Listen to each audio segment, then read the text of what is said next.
Welcome to Naresh Koppu channel. I am Naresh, history faculty.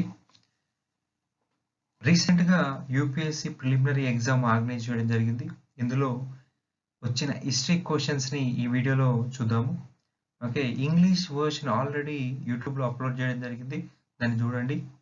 Okay, దాని యొక్క link డిస్క్రిప్షన్లో ఇస్తాను, ఫాలో అవ్వండి. ఓకేనా. అండ్ ఈ యొక్క క్వశ్చన్ పేపర్ ప్యాటర్న్ చూసినట్లయితే గత 10 సంవత్సరాల్లో వచ్చిన ప్యాటర్న్కి డిఫరెంట్గా అడిగాడు, డిఫరెంట్ క్వశ్చన్స్ అనాలిసిస్ ఇచ్చాడు. ఈ క్వశ్చన్స్ చూసిన చాలా మందికి ఓకే ఒక రకమైన ఇబ్బంది అనిపించింది, ఎందుకంటే వాళ్ళు చదివిన అప్రోచ్ ఒక విధంగా ఉంది, ఇక్కడ వచ్చిన క్వశ్చన్స్ ఇంకో విధంగా ఉన్నాయి. ఓకే, రొటీన్ మెథడ్ అనేది ఈ సివిల్ సర్వీస్కి వర్కౌట్ కాదు అనేది మళ్ళొకసారి ప్రూవ్ అయింది. గత 10 years నుంచి యాస్టీస్ వస్తుంది కదా అని చెప్పి అందరూ అదే ఫాలో అయ్యారు. సో పప్పులో కాలేశారు, ఇక్కడ ట్విస్ట్ చేయడం జరిగింది. అండ్ నా స్టూడెంట్స్ ఒకటే చెప్తుంటా స్టార్టింగ్ నుంచి, కరెంట్ అఫైర్స్లో వచ్చిన హిస్టారికల్ ఇన్ఫర్మేషన్ మనకి చరిత్రలు మిక్స్ చేసుకోండి.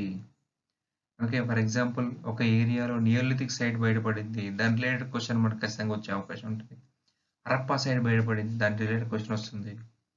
అది మోడర్న్ కూడా అప్లై అవుతుంది. ఫర్ ఎగ్జాంపుల్ మనకి ఒక క్వశ్చన్ రుక్మాబాయి కేసు అనేది, ఓకే ఏంటి అంటే మనకి పూణే జిల్లా పరిషత్లో ఒక హెల్త్ ఇన్సూరెన్స్ స్కీమ్ స్టార్ట్ చేశారు.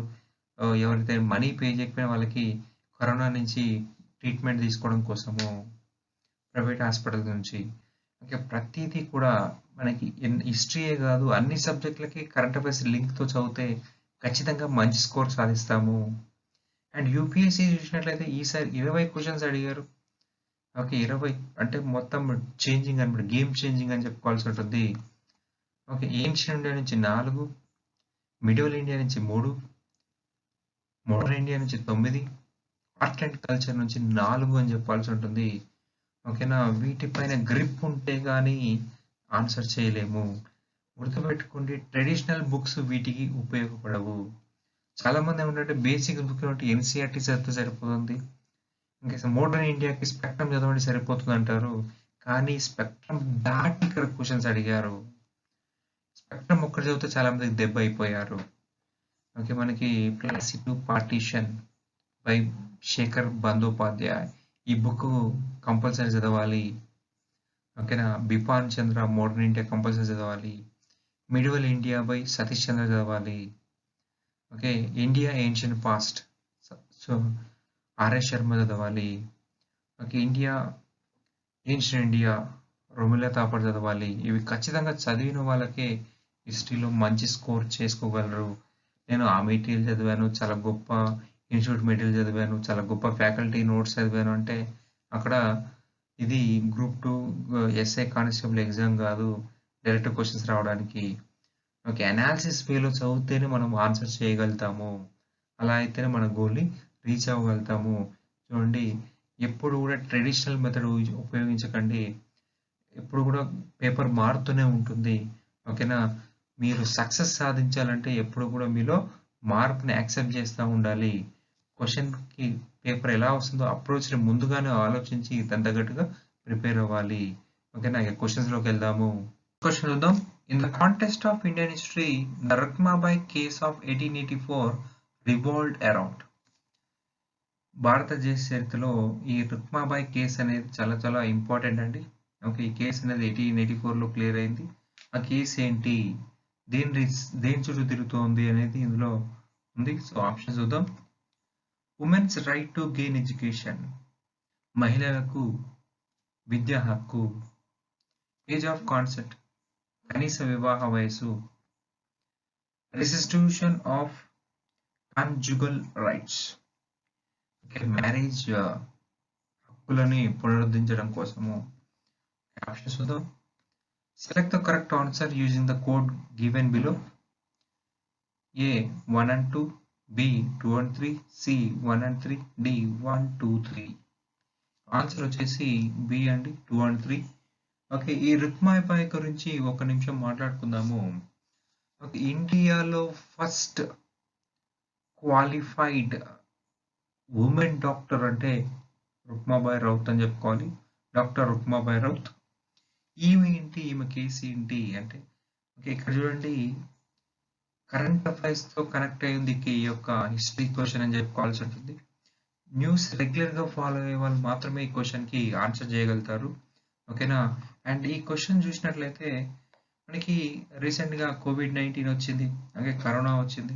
ఓకే. కరోనా రావడంతోటి చాలా మందికి ప్రైవేట్ హాస్పిటల్‌లో ట్రీట్మెంట్ తీసుకోవాల్సిన పరిస్థితి ఏర్పడింది. గవర్నమెంట్ హాస్పిటల్స్ అన్నీ కూడా ఫుల్ అయిపోయాయి. బెడ్స్ లేవు. ప్రైవేట్ హాస్పిటల్‌కెళ్తేనేమో విపరీతంగా చార్జ్ చేస్తా ఉన్నారు. కానీ అందరికీ హెల్త్ ఇన్స్యూరెన్స్ ఉంటాయా అంటే ఉండవు. సో, ప్రైవేట్‌లో చూయించుకున్న వాళ్ళ యొక్క ట్రీట్మెంట్‌కి అయ్యే ఖర్చుని పూనా జిల్లా పరిషత్ వాళ్ళు ఒక స్కీమ్ తీసుకొచ్చారు. Doctor Rukhmabai Raut financial aid programme for COVID scheme. Poona Zilla Parishad వాళ్ళు తీసుకొచ్చిన స్కీమ్ అన్నమాట. ఈ రుక్మాబాయి అనేటామె మొదటి డాక్టర్ కాబట్టి, వుమెన్ డాక్టర్ కాబట్టి ఆమె పేరు మీద ఈ స్కీమ్ తీసుకొచ్చారు. ఏంటి స్కీమ్ అంటే, ఒకవేళ ఎటువంటి వ్యక్తి అయినా హాస్పిటల్‌లో జాయిన్ అయితే కరోనా వల్ల వాళ్ళకి ప్రైవేట్ హాస్పిటల్‌లో చేరినా గానీ వాళ్ళు డబ్బులు చెల్లించాల్సిన అవసరం లేదు. ఈ యొక్క స్కీమ్ నుంచే ఆ మనీ అనేది ఆ ప్రైవేట్ హాస్పిటల్‌కి వెళ్తాయన్నమాట. ఓకే. మరి రుక్మాబాయి కేస్ ఏంటి అని చూద్దాము. ఓకే. ఈమెకి 11 సంవత్సరాల వయసున్నప్పుడు మ్యారేజ్ అయింది. ఓకే. ఆమె యొక్క భర్త పేరొచ్చేసి దాదాజీ భికాజీ. అప్పుడు ఆయన ఏజ్ వచ్చేసి 19 ఇయర్స్ అన్నమాట. 19 ఇయర్స్. ఓకే. ఆఫ్టర్ ప్యూబర్టీ అంటే ఆమె పెద్ద మనిషి అయిన తర్వాత ఆమెని ఇంటికి తీసుకెళ్దాం అని చెప్పేసి దాదాజీ భికాజీ ట్రై చేశాడు. కానీ ఆమె వెళ్ళడానికి అంగీకరించలేదు. సో, తన యొక్క హక్కుల్ని కాపాడుకోవడం కోసము ఈ దాదాజీ భికాజీ కేస్ ఏయడం జరిగింది. ఓకే. కోర్టు గూడా ఈమెని తప్పుపట్టడం జరిగింది. ఇక్కడ ఇంగ్లీష్ లా అనేది ఉపయోగించలేదు. ఎందుకంటే మనకి 1857 రివోల్ట్ తర్వాత క్వీన్ విక్టోరియా డిక్లరేషన్ వచ్చింది.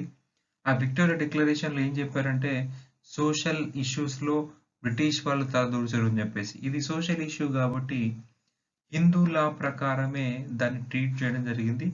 హిందూ లా ప్రకారమే మనకి కేస్‌లో తీర్పు చెప్పడం జరిగింది. ఓకే. వితిన్ 1 మంత్‌లో ఆమె తన భర్త దగ్గరికి వెళ్ళాలి. వెళ్ళకపోతే ఆమెకి మినిమమ్ 6 మంత్స్ జైలు విధించాల్సి ఉంటుంది. జైలు శిక్షకి అనుభవించాల్సి ఉంటుందని చెప్పేసి చెప్పడం జరిగింది. అయితే she gave importance to go to jail. ఆమె భర్త దగ్గరికి పోవడం కంటే గూడా జైలుకెళ్ళడానికి ఇంపార్టెన్స్ ఎందుకంటే తనకు ఊహ తెలియని వయసులో వివాహం జరిగింది. ఓకే. తనకిష్టం లేని వివాహం అది. ఇప్పుడు వెళ్ళమంటే కరెక్ట్ గాదు అని జెప్పేసి ఆమె దాన్ని వ్యతిరేకించింది. సో, ఇక్కడ ఆమె జైలుకెళ్ళడం జరిగింది. అయితే క్వీన్ విక్టోరియాకి లెటర్ రాయడం జరిగింది. క్వీన్ విక్టోరియా కలగజేసుకొని ఈ కేస్‌ని సస్పెండ్ చేయడం జరిగింది. ఓకే. ఎప్పుడైతే ఆ కేస్ సస్పెండ్ అయిందో రుక్మాబాయి వాళ్ళ ఫాదర్ సపోర్ట్ తోటి ఆమె లండన్‌కెళ్ళి లా చదివింది. సారీ లండన్‌కి వెళ్ళి డాక్టర్ చదివింది. అలాగే ఇండియాకొచ్చిన తర్వాత ఇండియాలో లా ప్రాక్టీస్ చేసింది. ఓకేనా? అది ఈ యొక్క కేస్ యొక్క ఇన్ఫర్మేషన్ అన్నమాట. ఓకే. ఏజ్ ఆఫ్ కన్సెంట్ కనీస వివాహ వయస్సు, అలాగే రెస్టిట్యూషన్ ఆఫ్ కాన్జుగల్ రైట్స్ ఇంకా వివాహ హక్కులకు సంబంధించి. ఓకే. దానివల్ల ఏమైందంటే మనకి ఒక కొత్త చట్టం వచ్చింది. ఏజ్ ఆఫ్ కాన్సెంట్ బిల్ అని చెప్పేసి. కనీస వివాహ వయస్సు చట్టం. దాని ద్వారా మ్యారేజ్ ఏజ్‌ని 11 నుంచి 12కి ఇంక్రీజ్ చేశారు. సో, ఈ యాక్ట్ ప్రకారము తన యొక్క మ్యారేజ్ ఏజ్ కంటే ముందుగా జరిగింది కాబట్టి ఆమెకి విడాకులు మంజూరు చేయడం జరిగింది. ఓకే. నెక్స్ట్ క్వెషన్ చూద్దాం. Second question. With reference to the cultural history of India, which one of the following is the correct description of the term paramitas? A. The earliest Dharmashastra text written in epihistoric style. B. Philosophical schools that did not accept the authority of Vedas. C. Perfection whose attainment led the Bodhisattva path. Option D. Powerful merchants guilds of early medieval South India. Okay. మనకి ధర్మశాస్త్రాస్ కాదు, philosophical schools కాదు. Okay. ఈ C correct answer అవుతుంది. Okay. Perfection whose attainment led to the Bodhisattva path. Second question explanation చూద్దాము. Paramita is a Buddhist term often translate as a perfection. Paramita అనేది బౌద్ధ మతానికి సంబంధించిన ఒక ప్రముఖ పదం అని చెప్పాల్సి ఉంటుంది. ఓకే, దాని యొక్క మీనింగ్ వచ్చేసి పర్ఫెక్షన్. ఎవరైతే పర్ఫెక్షన్ సాధిస్తారో వాళ్ళు మాత్రమే బోధిసత్వ స్థాయికి చేరుకుంటారు. ఓకే, మనసులోని ఇంప్యూరిటీస్ అన్నిటిని తీసేసి, కల్మషాలను తీసేసి, ఓకే, సాధారణ సన్యాసి నుంచి అతి గొప్ప సోల్గా మారడం కోసం చేసే పనిని మనము పారామితాస్ అంటాము, పర్ఫెక్షన్స్ అంటాము. It is described in the Buddhist commentaries as a noble character, qualities generally associated with enlightened beings. జ్ఞానానికి సంబంధించింది అనమాట. అయితే మనకి 6 రకాల వంటి క్వాలిటీస్ గురించి మనకి బౌద్ధ సాహిత్యంలో చెప్పడం జరిగింది. ఈ 6 క్వాలిటీస్ ఎవరికైతే ఉంటాయో వారు మాత్రమే పర్ఫెక్షన్ సాధించగలుగుతారు. వారు మాత్రమే బోధిసత్వులు అయ్యే అవకాశం ఉంటుందని చెప్పాల్సి ఉంటుంది. ఓకే, క్వాలిటీస్ ఎందుకు చూద్దాం. ఫస్ట్ వన్ ప్రజ్ఞ, విజ్డమ్. ఓకే, ధ్యాన, మెడిటేషన్ అనేది ఏదో చేస్తున్నాం నామకే వస్తున్నట్టు కాదు, పర్ఫెక్షన్గా చేయాలి. వీర్య, ఎనర్జీ, శక్తి, శాంతి, పేషెన్స్, సహనం ఉండాలి. ఎదుటివాడు మన వ్యవహార శైలిని వ్యతిరేకించిన, తిట్టినా, కొట్టినా కూడా సహనం అని ఉండాలి. శీల, మొరాలిటీ, క్యారెక్టర్ అనేది చాలా గొప్పది అనమాట. దాన, జెనరాసిటీ, ఎప్పుడు కూడా దాన గుణం ఉండాలి. ఎవరికైతే ఈ 6 ఉంటాయో వాళ్ళు పర్ఫెక్షన్ సాధిస్తారు. వాళ్ళు చాలా ఈజీగా బోధిసత్వ పాత్లోకి ఎంటర్ అవుతారనమాట. ఓకే, నెక్స్ట్ క్వశ్చన్ చూద్దాం. Third question, indigo cultivation in India declined by the beginning of the 20th century because of. Question ఏంటంటే 20th century ప్రారంభంలో భారతదేశంలో ఇండిగో కల్టివేషన్ అనేది తగ్గిపోవడం గల ప్రధాన కారణం ఏంటి అని అడుగుతున్నాడు. ఆప్షన్ చూద్దాం. ఏ, peasant resistance to the oppressive conduct of planters. భారతదేశంలో చూసినట్లయితే ఇంకా బెంగాల్, బీహార్లో అత్యధిక మంది జమీందారులు, తోట యజమానులంతా కూడా బ్రిటిష్ వాళ్ళే ఉన్నారు. వాళ్ళు ఎలా చెబితే అలా పంటలు వేయాల్సిందే. వాళ్ళ కనుసనల్లో రైతులు బతకాల్సిన పరిస్థితి. వాళ్ళే అడ్వాన్స్లు ఇస్తారు, వాళ్ళే విత్తనాలు ఇస్తారు, వాళ్ళే ఎరువులు ఇస్తారు. ఓకే, వాళ్ళకి నచ్చిన పంటనే చేయాలి. ఓకే, అండ్ ఇక్కడ ఏమంటున్నా అంటే peasant resistant to the oppressive conduct of planters. Planters యొక్క ఒత్తిడికి వ్యతిరేకంగా తిరుగుబాటు చేశారు రైతులు అంటున్నాడు. Second option, it's unprofitable in the world market because of new inventions. కొత్తగా ఆవిష్కరణలు రావడంతో ఈ యొక్క ఇండిగో యొక్క వాల్యూ తగ్గిపోయింది, డిమాండ్ తగ్గిపోయింది అంటున్నాడు. Third option, national leaders opposition to the cultivation of IndiGo. జాతీయ నాయకులు ఈ యొక్క నీలిమందు పంటని పండించకూడదని వ్యతిరేకించడం జరిగింది. Government control over the planters. ఈ తోట యజమానుల పైన ప్రభుత్వం యొక్క కంట్రోల్ ఏర్పడము. ఓకే, ఆన్సర్ వచ్చేసి బి అండి. ఆన్సర్ వచ్చేసి బి అని చెప్పుకోవాల్సి ఉంటుంది. It's unprofitable in the world market because of new inventions. జర్మనీలో సింథటిక్ కలర్స్ అనేవి డెవలప్ అయ్యాయి. శాస్త్రవేత్తలు సింథటిక్ కలర్స్ అనేవి కనుగొనడం జరిగింది. దానివల్ల ఏమైందంటే చాలా తక్కువ టైంలో, తక్కువ ఖర్చుతోటి ఈ యొక్క సింథటిక్ కలర్స్ తయారు చేశారు. ఓకే, మనకి ఇండిగో మీద ఆధారపడాలంటే మినిమం 1 or 2 months లేదంటే 3 months క్రాప్ వచ్చేంత వరకు వెయిట్ చేయాలి. దానివల్ల ఏమవుతుందంటే ఆ యొక్క పీరియడ్ పెరుగుతూ ఉంటుంది అండ్ కాస్ట్ కూడా పెరుగుతుంది. కానీ ఇక్కడ chemicals colours, synthetic colours use చేయడం వల్ల తక్కువ టైంలో తక్కువ ఖర్చుతో రెడీ అయింది. అక్కడ మనకి చూడండి, బట్టలకి మనకి కలర్స్ కావాలంటే కలర్స్ ఈ ఇండిగో పైన ఆధారపడాలి. ఎప్పుడైతే ఈ యొక్క కొత్త ఇన్వెన్షన్ వచ్చిందో అందరూ కూడా దీనిపైన ఆధారపడడం మొదలుపెట్టారు. సో ఇండిగో కాస్ట్ ఎక్కువ ఉంది, అండ్ ఈ యొక్క సింథటిక్ కలర్స్ కాస్ట్ తక్కువ ఉంది. సో ఈ యొక్క ఇండిగో కల్టివేషన్ అనేది స్లోగా తగ్గిపోయింది. నెక్స్ట్ క్వశ్చన్ చూద్దాం. ఆన్సర్ వచ్చేసి బి అన్నమాట. నెక్స్ట్ క్వశ్చన్ చూద్దాం. Fourth question. Wellesley established the Fort William College at Calcutta because కలకత్తాలో ఫోర్ట్ విలియం కాలేజ్ని ఎందుకు ఏర్పాటు చేసిన question. He was asked by the board of directors at London to do so. Second, he wanted to revive interest in Oriental learning in India. C, he wanted to provide William Carey and his associate with employment. Option D, he wanted to train British civilians for administrative purpose in India. ఇక్కడ చూసినట్లయితే answer ఏమవుతుందంటే option D అండి. He wanted to train British civilians for administrative purpose in India. భారతదేశంలో British వారికి పరిపాలన కోసము ఇండియన్స్ని ఉపయోగిస్తూ ఉన్నారు. ఇక్కడ ఇండియన్ అఫీషియల్ లాంగ్వేజ్ ఏంటండి? Persian language. దాదాపు ఒక 500-600 సంవత్సరాలు భారతదేశంలో అధికార భాషగా పర్షియన్ ఉంది. సో చాలా మందికి పర్షియన్ తెలుసు. అయితే ఇంగ్లీష్ తెలిసిన వాళ్ళు చాలా తక్కువగా ఉన్నారు. So British need experts who is having knowledge in Persian. Persian భాషలో నాలెడ్జ్ ఉన్న వాళ్ళు కావాలి, అలాగే ఇంగ్లీష్ తెలిసిన వాళ్ళు కావాలి. సో సివిల్ సర్వీసెస్ని అపాయింట్ చేసే ముందు వాళ్ళకు ఉర్దూ నేర్పించడము, పర్షియన్ నేర్పించడం అనేది మెయిన్ ఏం అన్నమాట.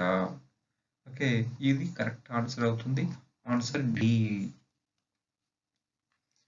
ఓకే, నెక్స్ట్ క్వశ్చన్ చూద్దాం. Fifth question. With reference to the history of India, Ulgulan or the great tumult is the description of which of the following events? Okay, option A, the revolt of 1857. Option B, the Mappiller Rebellion 1921.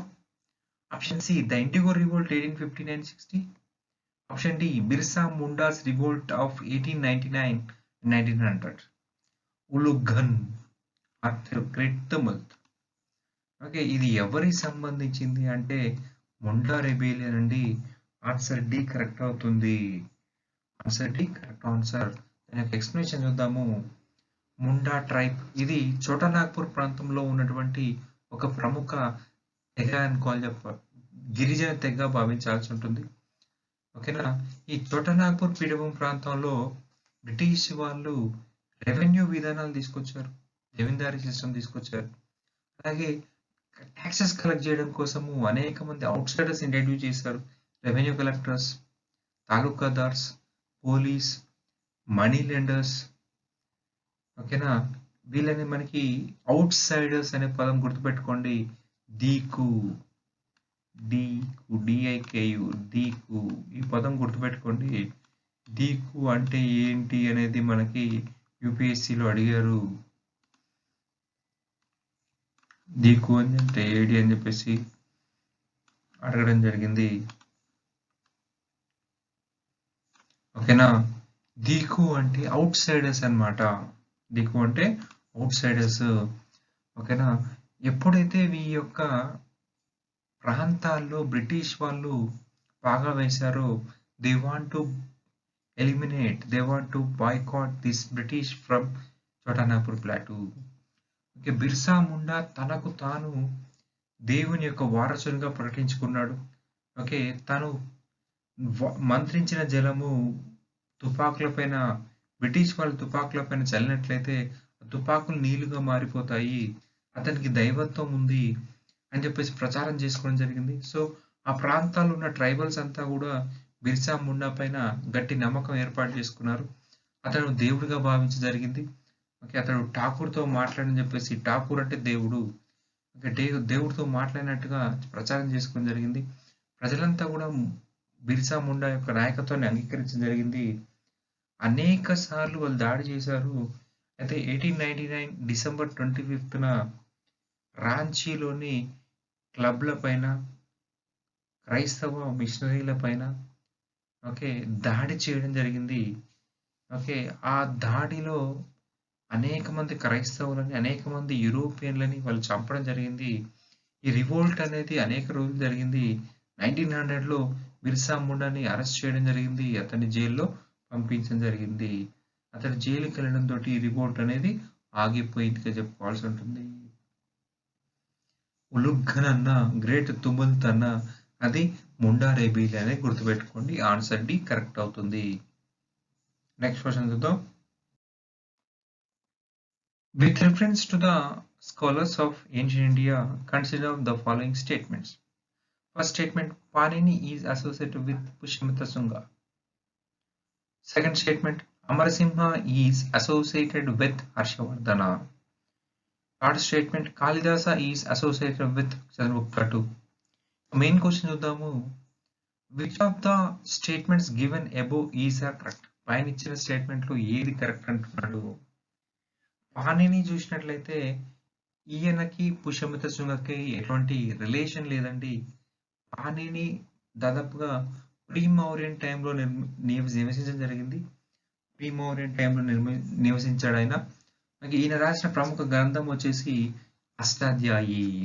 ఈ అష్టాధ్యాయి గ్రంథంలోనే షోడశ మహాజనపాల గురించి సమాచారాన్ని పాణిని ఇవ్వడం జరిగింది. ఓకేనా. అయితే పుష్యమిత్ర శృంగ టైంలో పతంజలి ఉన్నాడు. ఈ పతంజలి పాణిని రాసిన అష్టాధ్యాయి పైన ఇంటర్ప్రిటేషన్ రాశాడు. ఆ బుక్ పేరు వచ్చేసి మహాభాష్యము. ఓకే, పతంజలి వచ్చేసి పుష్యమిత్ర శృంగకి కాంటెంపరీ. ఓకేనా. So first statement wrong. Second statement, Amarasimha is associated with Harshavardhana. ఇది కూడా రాంగ్ అండి. అమరసింహ అనే వ్యక్తి చంద్రగుప్త II ఆస్థానంలో ఉన్నాడు. అమరకోశం అనే పుస్తకాన్ని రాయడం జరిగింది. సంస్కృత గ్రంథంగా చెప్పుకోవాల్సి ఉంటుంది. సంస్కృత డిక్షనరీ అని చెప్పాల్సి ఉంటుంది. అది సంస్కృత డిక్షనరీ.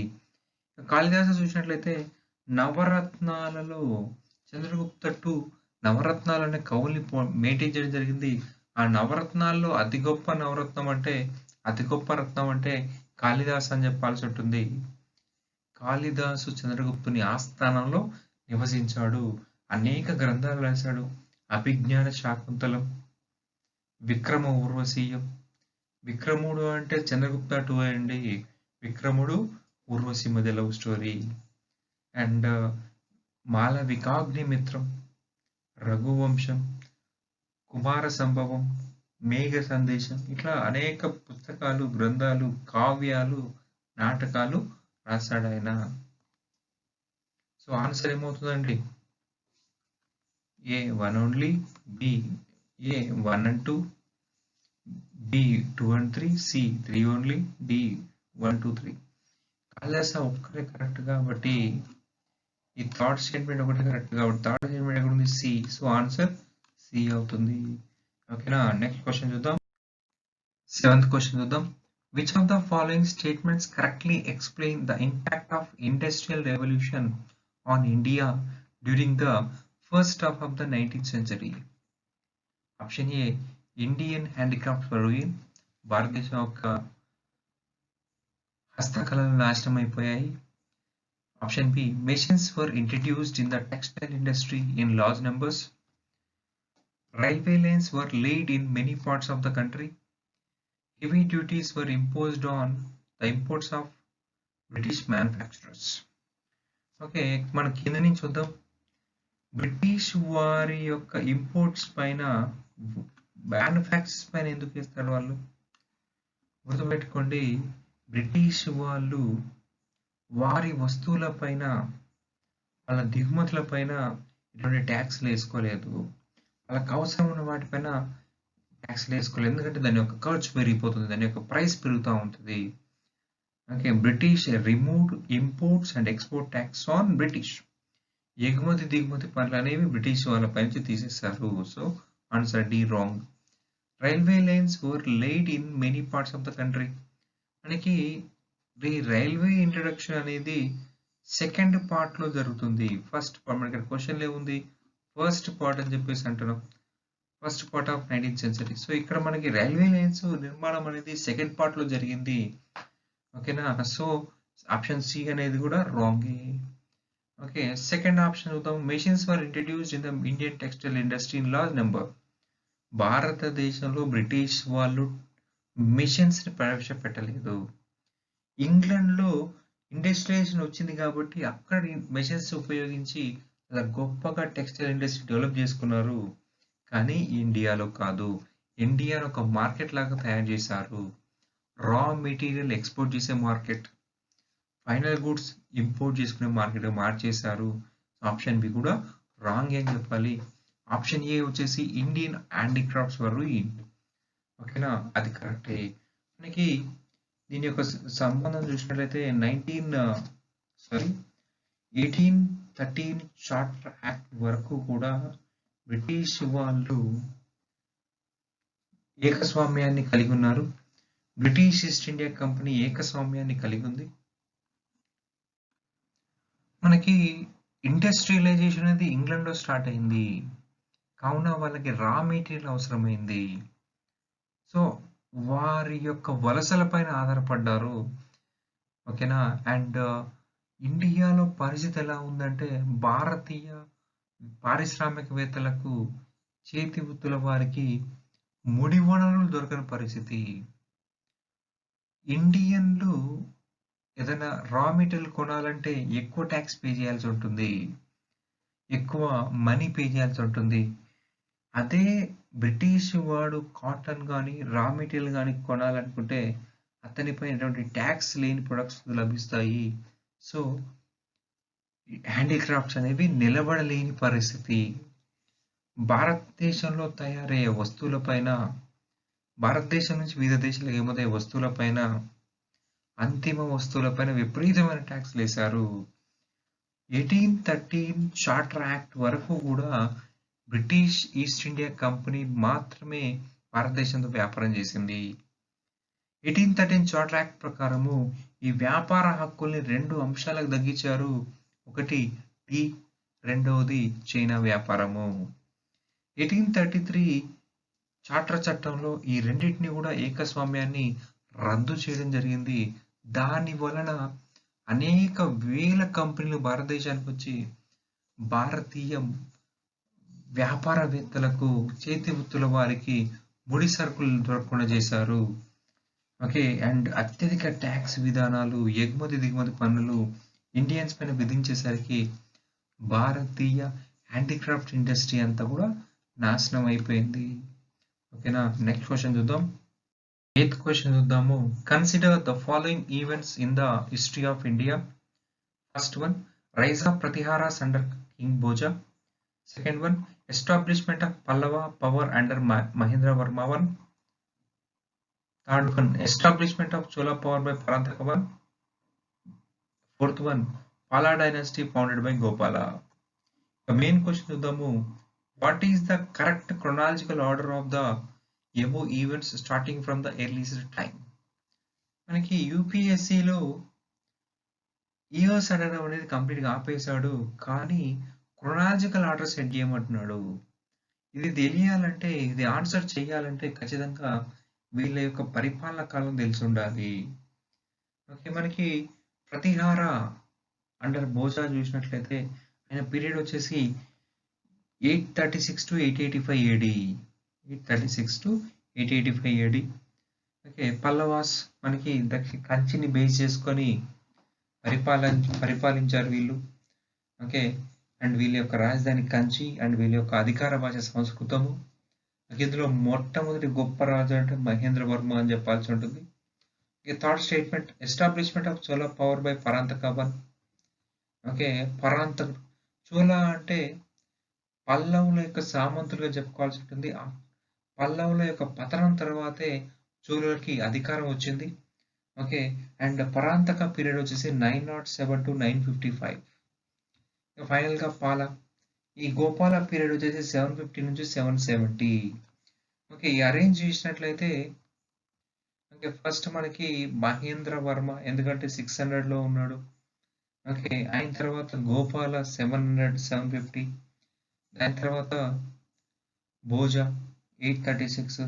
పరాంతక వచ్చేసి 907. సో ఆన్సర్ ఏమవుతుంది? సి అవుతుంది.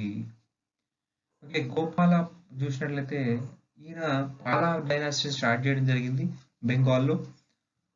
భారతదేశంలో మనకి బౌద్ధ మతానికి చాలా గొప్ప ఇంపార్టెన్స్ ఉంది. ఓకే. బౌద్ధ మతంలో 3 శాఖలుగా విడిపోయినాయి. హీనయాన, మహాయాన, వజ్రాయన. ఈ వజ్రాయన మతం అనేది 7th సెంచరీ తర్వాత స్టార్ట్ అయిపోయింది. ఓకేనా. ఇదే వజ్రాయన బౌద్ధ మతానికి ప్రాధాన్యత ఇచ్చిన ఏకైక రాజవంశం అంటే పాలా వంశం అని చెప్పాల్సి ఉంటుంది. Palas gave importance to Vajrayana Buddhism. Vajrayana Buddhism. Okay. Next question చూద్దాం. క్వశ్చన్ చూద్దాం. Who among the following rulers advised his subjects through his inscription?